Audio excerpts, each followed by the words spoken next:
अगर आपने आज की ये रेसिपी पूरी स्टेप बाय स्टेप देख ली तो आप मुंबई स्टाइल वड़ा पाव एकदम ऑथेंटिक तरीके से घर पर बना पाएंगे। बहुत ही आसान तरीके से घर पर ही मिलेगा वही वड़ा पाव का असली स्वाद।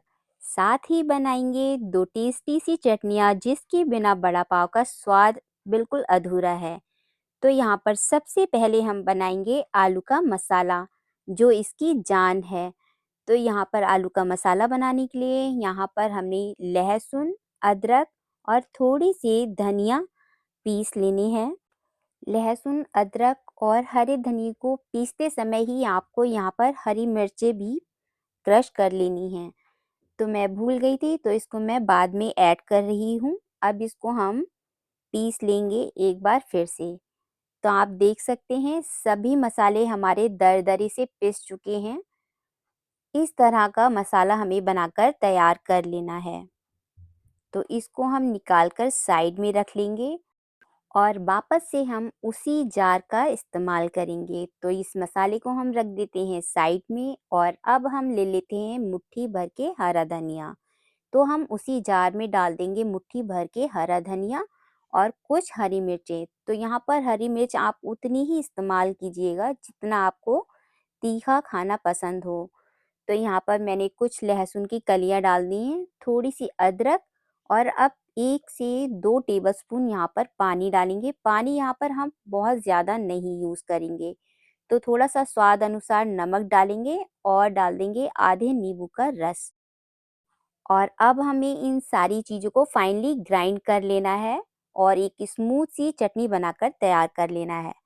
तो यहाँ पर हमारे वड़ा पाव के लिए टेस्टी सी हरी चटनी चटपटी सी तैयार हो चुकी है। इसको अब हम रखते हैं साइड में और करते हैं आगे की तैयारी। तो यहाँ पर मैंने ले लिए हैं 5 उबले हुए आलू। तो ये मैंने पहले से उबाल कर ठंडे कर लिए हैं आलूओं को और ये मीडियम साइज़ के आलू हैं। आपके छोटे साइज़ के आलू हैं तो आप 1 या 2 आलू ज़्यादा भी ले सकते हैं। तो यहाँ पर अभी मैं हाथों से रफली इसको तोड़ लूँगी और जब इसका मसाला बनाएंगे उस समय पे इसे अच्छे से हम मैश कर लेंगे। तो ये आलू इस समय जो आ रहा है बहुत आराम से ये मैश हो जाता है। तो यहाँ पर मैं इसीलिए रफली इसको तोड़ रही हूँ। तो ये आलू हमारा टूट चुका है। अब यहाँ पर हम चढ़ाएंगे एक कढ़ाई गैस पे और उसमें डालेंगे 2 से 3 टेबलस्पून तेल। और अब तेल गरम होते ही यहाँ पर डालेंगे जीरा, राई दाना और थोड़ी सी हींग। अब सभी को हम अच्छे से चटकने देंगे। थोड़ा सा मसालों को हम यहाँ पर भून लेंगे जिससे इसमें कोई भी चीज़ कच्ची ना रह जाए। जीरा और राई बहुत ही अच्छे से यहाँ पर तड़क जाने चाहिए। अब डाल देंगे कड़ी पत्ता। इसको भी अच्छे से चलाकर हम भून लेंगे। और हमने जो अब मसाला बनाया था अदरक, हरी मिर्च और लहसुन का, उसको यहाँ पर डाल देंगे और अब मसाले को भी थोड़ी देर हम चलाते हुए भून लेंगे जिससे मसालों में से कच्चापन निकल जाएगा और अच्छे से ये भून जाएगा। यहाँ पर 30 से 40 सेकंड के लिए मसालों को अच्छे से भून लें। इस समय पर गैस आपको लो ही रखनी है। और अब हमने जो आलू हाथों से तोड़ लिए थे वो यहाँ पर डाल देंगे। अच्छे से मसाले में इसे मिक्स कर लेंगे और अब हम इसमें डालेंगे कुछ सूखे मसाले। तो यहाँ पर बहुत ज़्यादा मसालों का इस्तेमाल नहीं होता है। जो पहले ही हमने डाल दिए हैं वो मेन मसाले हैं। तो यहाँ पर अब डालेंगे स्वाद अनुसार नमक। तो नमक आप अपने टेस्ट के हिसाब से ही डालें और फिर डालेंगे यहाँ पर हाफ टी स्पून हल्दी। अब यहाँ पर आप गैस की फ्लेम को थोड़ा सा बढ़ा लें और अच्छे से मैश करते हुए मसालों को इसमें मिक्स करते जाएं। हमें यहाँ पर आलू को तब तक मैश करना है जब तक ये स्मूथ ना हो जाएं और एक डो की तरह कंसिस्टेंसी में ये ना हो जाएं। अब आप देख सकते हैं आलू बहुत ही अच्छे से यहाँ पर मैश हो चुका है। कोई भी इसमें मोटा टुकड़ा नहीं बचा है आलूओं का और बहुत ही अच्छा और टेस्टी आलू मसाला बनकर हमारा तैयार हुआ है। तो बड़ा पाव का ये आलू मसाला तो बनकर हमारा तैयार है। इसको रखते हैं हम साइड में, जब तक ये ठंडा होगा हम आगे की तैयारी करेंगे। तो यहाँ पर मैंने इसे प्लेट में अच्छे से फैला दिया है जिससे ये जल्दी से ठंडा हो जाए। जब तक हमारा आलू का मसाला ठंडा होता है हम करते हैं आगे की तैयारी। तो यहाँ पर मैंने 2 कप बेसन अच्छे से छान कर ले लिया है। इसे मैंने एक बर्तन में ट्रांसफ़र कर लिया है और इसमें डालेंगे 2 टेबलस्पून चावल का आटा। थोड़ी-सी डालेंगे इसमें हल्दी अच्छी कलर के लिए और डालेंगे स्वाद अनुसार नमक। उसके बाद डालेंगे इसमें अजवाइन जिससे हमारा डाइजेशन अच्छा होगा, बेसन हमें नुकसान नहीं करेगा और थोड़ी-सी हींग का इस्तेमाल भी यहाँ पर ज़रूर करें। अब इन सभी चीज़ों को अच्छे से हम सूखे पे ही मिक्स कर लेंगे और अब डालेंगे थोड़ा-थोड़ा करके पानी।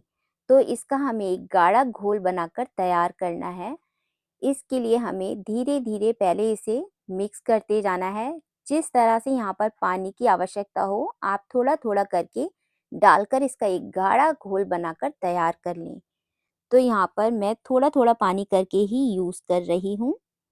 ध्यान रखिएगा यहाँ पर आप एक साथ बहुत सारा पानी ना डालें, थोड़ा-थोड़ा पानी करके डालें और अच्छे से इसे मिक्स करते जाएँ। क्योंकि हमें यहाँ पर एक गाढ़ा घोल बनाकर तैयार करना है। एकदम भी ये रनी नहीं होना चाहिए, इसलिए हमें इसमें थोड़ा-थोड़ा पानी करके ही ऐड करना है। पानी डालते जाएँ और अच्छे से मिक्स करके इसकी कंसिस्टेंसी को आप बीच-बीच में चेक करते जाएँ। तो यहाँ पर आप देख सकते हैं मैंने घोल बना लिया है। अभी ये काफ़ी गाढ़ा लग रहा है, तो यहाँ पर मैं थोड़ा पानी अभी और डालूँगी। इसे भी हम अच्छे से मिक्स कर लेंगे। मिक्स करते समय आप इसको अच्छे से चलाते हुए थोड़ी देर के लिए फेंट लें ज़रूर, क्योंकि जब आप इसे फेंट लेंगे इसमें हवा भर जाएगी तो हमारे पकौड़े बहुत ही बढ़िया बनेंगे। तो आप देख सकते हैं घोल हमारा परफेक्ट बनके तैयार हुआ है। हमें इसी कंसिस्टेंसी का घोल बनाकर तैयार करना है। तो बैटर बनाने का काम हमारा हो चुका है। हमने जो आलू मसाला बनाया था वो भी ठंडा हो चुका है। तो अब हमें मीडियम साइज़ की यहाँ पर बॉल बना लेनी है अपने आलू मसाले की। आप चाहें तो इसे पैटीज़ का शेप भी दे सकते हैं, जैसे टिक्कियाँ बनाते हैं उस तरह से आप बनाना चाहें तो आप यहाँ पर उस तरह से भी बना सकते हैं। पर मैं यहाँ पर जैसे वड़ा पाव में मिलती है पैटीज़ आलू की, उसी तरह से गोल पैटीज़ बनाऊँगी।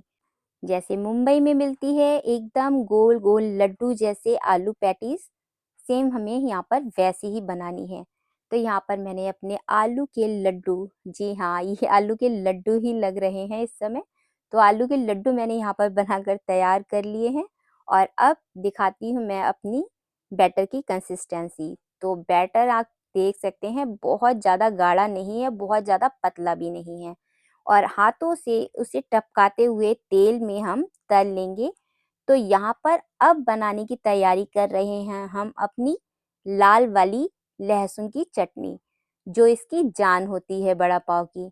तो यहाँ पर हम इस तरह से घोल को हाथों से टपका लेंगे और क्रिस्पी होने तक इसे सेक लेंगे। तो यहाँ पर जो अनइवन साइज़ की जो बूंदियाँ टाइप की हैं, ये हमने बनाकर तैयार कर ली हैं। अब आपने देखा होगा कि वड़ा पाव के साथ हमें एक हरी मिर्च तीखी सी ज़रूर दी जाती है। तो यहाँ पर हरी मिर्च भी हम तलकर तैयार रख लेंगे साइड में, जिससे हम जब सर्व करें तो सारी चीज़ें हमारे यहाँ पर पहले से ही रेडी हों। तो यहाँ पर जो हमने बूंदियाँ टपकाई थी, अब उनको हम मिक्सी जार में डाल देंगे और थोड़ी-सी बूंदियाँ मैं सर्व करने के लिए अलग से छोड़ दूँगी। तो काफ़ी मैंने बूंदियाँ यहाँ पर डाल ली हैं और थोड़ी-सी ही बस सर्व करने के लिए छोड़ दी हैं। तो अब इस पे डालेंगे लहसुन। तो यहाँ पर मैंने कुछ लहसुन की कलियाँ ये ले ली हैं। आपके पास छोटे हों तो आप थोड़ी ज़्यादा क्वांटिटी में भी ले सकते हैं और यहाँ पर डालेंगे हम 2 टेबलस्पून भर के कश्मीरी रेड चिली पाउडर। तो यहाँ पर हल्का सा मैं नमक भी डाल रही हूँ। अगर आप नमक कम खाना चाहते हैं तो इस स्टेज पे आप नमक को अवॉइड कर सकते हैं, क्योंकि जो हमने बूंदियाँ बनाई थी उसमें भी नमक था। मैंने हल्का सा ही यहाँ पर नमक डाला है और ये चटनी हमारी बनकर तैयार है। तो ये टेस्टी सी गार्लिक चटनी सूखी वाली बनकर तैयार है। तो यहाँ पर इतनी तैयारियां हमारी हो चुकी हैं। अब फाइनली हम यहाँ पर बड़ा पाव के लिए अपने आलू बड़े को बनाकर तैयार कर लेते हैं। तो यहाँ पर मैंने आलू बड़े को बेसन से कोट कर लिया है और गरम गरम तेल में हमें यहाँ पर अपने आलू बड़ों को क्रिस्पी होने तक फ्राई कर लेना है। हमने जो यहाँ पर चावल का आटा डाला है बैटर में, उससे हमारे जो आलू बड़े हैं वो बहुत ही क्रिस्पी बनकर तैयार होंगे। तो यहाँ पर आप करछली से तेल को ऊपर की साइड डालते जाएं, जिससे ऊपर से भी ये बहुत ही अच्छे से पक जाएं। जब ये ऊपर से भी पक जाएं, उसके बाद आप इसे पलट कर दोनों तरफ से क्रिस्पी होने तक तल लें। तो अगर आपको ये रेसिपी ज़रा सी भी पसंद आ रही हो तो प्लीज़ एक लाइक ज़रूर से कीजिएगा। और आप मेरी ये वीडियो कहाँ से देख रहे हैं मुझे कमेंट्स करके ज़रूर बताइएगा। तो यहाँ पर क्रिस्पी और टेस्टी आलू बड़े बनकर यहाँ पर हमारे तैयार हैं। तो हमने यहाँ पर सारे आलू बड़ों को तल लिया है। अगर आप इन्हें बिना पाव के ऐसे ही खाएंगे तब भी ये बहुत ही ज़्यादा टेस्टी लगेंगे। पर क्योंकि हम यहाँ पर बना रहे हैं मुंबई स्टाइल बड़ा पाव, तो यहाँ पर मुंबई स्टाइल बड़ा पाव बनाने के लिए हमारी सारी तैयारी हो चुकी है। तो हमने बहुत ही अच्छे से सारी तैयारी कर ली है। अब चलिए करते हैं इसको असेंबल। तो यहाँ पर मैंने पाव ले लिए हैं, उन्हें अब हम बीच से कट लगा के हाफ हाफ कर लेंगे। तो हमें यहाँ पर पूरा कट नहीं करना है, बस आधा यहाँ तक लास्ट तक हमें छोड़ देना है। इस तरह से हमें पाव को खोल लेना है और अब हम इसमें लगाएंगे अपनी टेस्टी चटपटी तीखी हरी चटनी। और इसके बाद अब मैं डालूंगी अपनी गार्लिक वाली चटनी। अब इसमें रखेंगे हम अपना बड़ा। तो यहाँ पर हम ये बड़ा रख देते हैं बीच में। और अब थोड़ी सी ऊपर से मैं डालूंगी लहसुन की चटनी सूखी वाली और एक हरी मिर्च जो हमने तल के रखी थी। इस तरह से हम अपने दोनों ही बड़ा पाव बनाकर तैयार कर लेंगे। और साथ में मैंने थोड़ी सी सूखी चटनी दी है और जो हमने बूंदियाँ बनाई थी वो भी।